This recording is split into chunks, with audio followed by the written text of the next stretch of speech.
Yeah, man. So it's very interesting. It's very interesting. It's very interesting to see how to really see how we really go hard for man's law. That's why I asked earlier. Just being honest here. Just being honest here. Who are we? Who are we being more responsive to? Who are we being more obedient to? God's law or man's law? And that's really one of the defining points. It's just this question alone.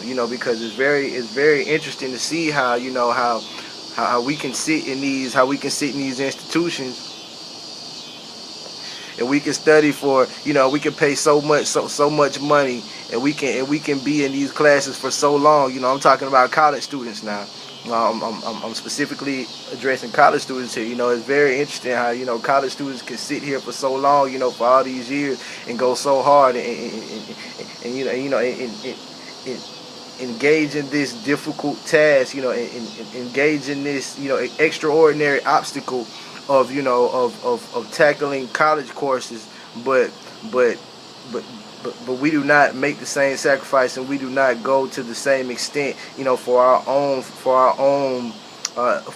personal salvation. At the end of the day, your preacher can't save you. At the end of the day, Prophet Williams can't save you. You know what I'm saying? At the end of the day, you're gonna have to save yourself, and you're gonna have to become renewed. You're gonna have to become renewed, just as it said in Romans. We're gonna have to become renewed Christians. We're gonna have to decide what's right and wrong for ourselves. You know what I'm saying?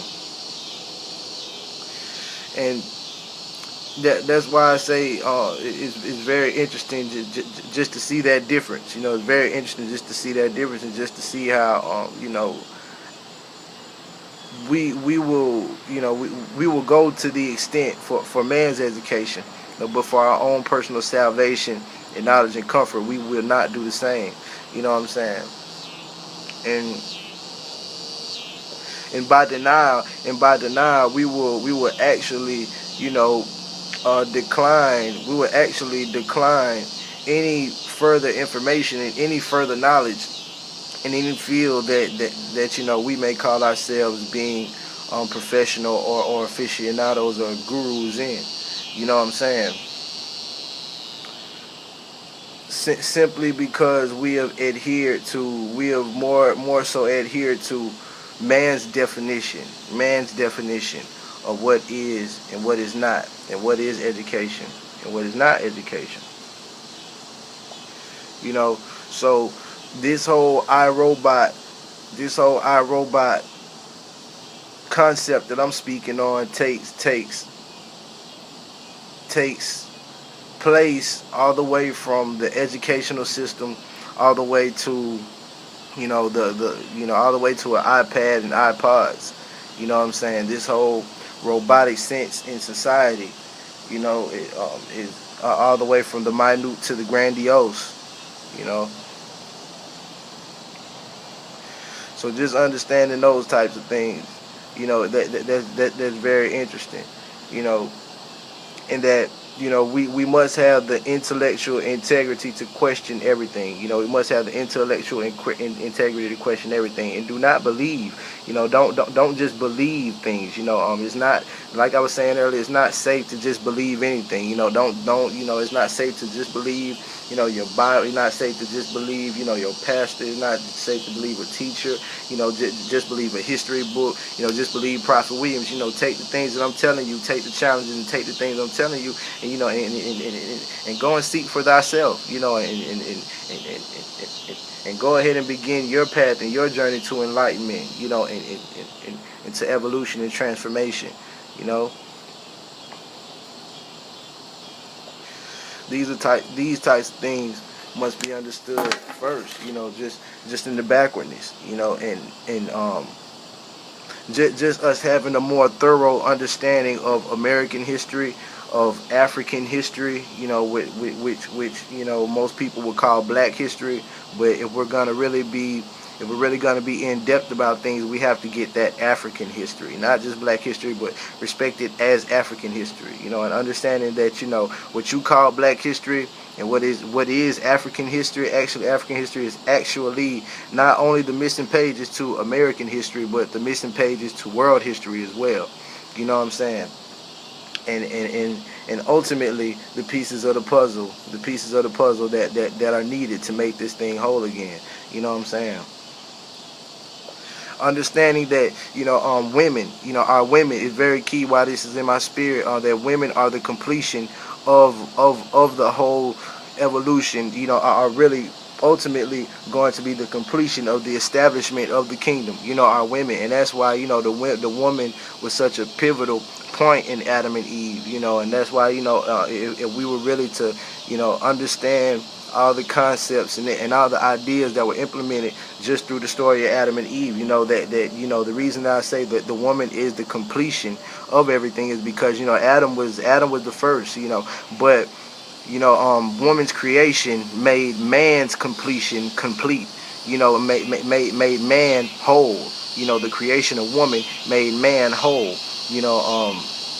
And ultimately, just in that same right now, the things that we're speaking on, the things that I'm talking about, it's not gonna do us any good if just the men know this, just the brothers know this, nothing will completely pick up and truly be made manifest until our women understand, and until our queens and our princesses, and our young princesses and our young goddesses understand, and overstand, their divine nature, their divine nature. This process will not be complete until the man becomes whole as well. Being that the woman is completion, the woman can't be completed. Even though the kingdom can be established, even though the kingdom will be established when the woman finally understands, the woman cannot truly understand unless her man is made whole, unless the man makes himself whole, whether it comes by her helping make him whole, or whether it comes by him making himself whole. But man must make himself whole and understand and overstand the dynamics of life, dynamics of life and all of the common ground that we share as men and women, and ultimately as the children of the Most High God. You understand? And just to go back, just cleaning up on so many things, in these closing statements, very important, just to go back to the so-called racism, very important that, and that's why I was talking about, we must get that African history, because people only know black history as it is in America.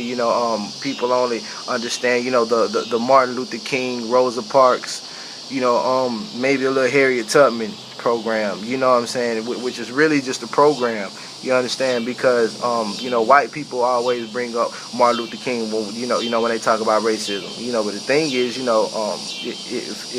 if white people or if the government or if the world loved Martin Luther King so much, then they would have kept him around. It's very important to understand that, all the first Martin Luther King road, the first Martin Luther King road was made in a Confederate cemetery, right here in Georgia.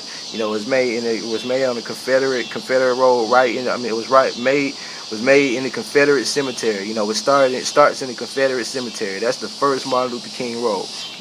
Now, just on a basic elementary level, if you understand that, there is no such thing as a Malcolm X Day, a Harriet Tubman Day, Paul Robeson Day, Ida B. Wells Day, Mary McLeod Bethune Day, whoever, whatever, or even a street name, there. I don't even think there's a Mary McLeod Bethune Street, Harriet Tubman Street. You may have a museum, you may have street names, but I don't think there's one in Macon. I have not seen a Harriet Tubman Street in Macon. A Malcolm X Street, Malcolm Little Street, Medgar Evers Street,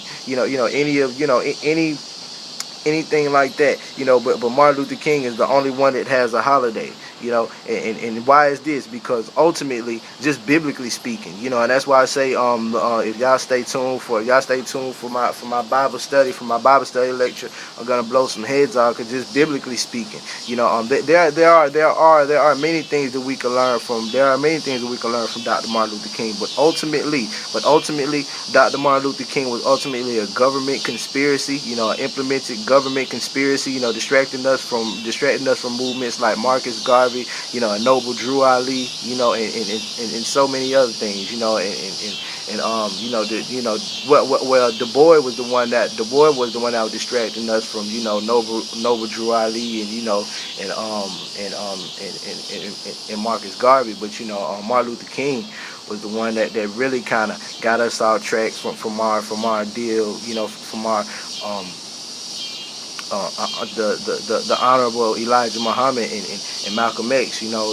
But see, now all of these things must be incorporated and learned from, and that's why I say, you know, we still can learn from Dr. Martin Luther King, you know, but understanding the whole basis of what was going on. And I say that it was biblically, you know, something that was biblically prohibited, just because, you know, like I'm always saying, if the Old Testament is prophecy, you know, and the New Testament is fulfillment, then, you know, this thing that's going on in Egypt or whatever, Martin Luther King marching us down to Washington. And people really ever watch if you ever listen to the I Have a Dream speech, we were begging in the I Have a Dream speech. You know, even though it's a part of history and all that emotional shit, you know what I'm saying? It was ultimately us begging white people to be a part of America, while we had other movements to get out of America and to go back to Africa with Marcus Garvey and, you know, and Malcolm X. You understand? And like I say, you know, I can point you to the scriptures. You know, I can point you to the scripture where Christ is talking. And he's saying, you know, I know of those false prophets that say I have dreams, you know, and they are lies, you know, shit like that. You know, and Martin Luther King, you know, it's very ironic that Martin Luther King will come out with a speech saying I have a dream, you know, and I have a dream speech or whatever. You know, and Christ just said in the Bible, you know, I know of those false prophets that say I have dreams, and they're lies. You know what I'm saying? And if you listen to the I Have a Dream speech, not one single part of it was scripture. You know, for Martin Luther King to be a so-called reverend, you know, not one single part of it was scripture. You know what I'm saying? You know, like the only part that even resembled scripture was the let justice roll down like a mighty stream. You understand? You know, so these types of things, you know, are very important to understand. And this is not shooting down or even taking a shot at the legend of Martin Luther King, but this is being critically analytical of, you know, what we can learn in all of the mistakes, you know, you know, as we should do with all of our leaders, and we should do and apply with all of our leaders. You know what I'm saying? So, you know, it's very important to understand those type of things, you know. And just for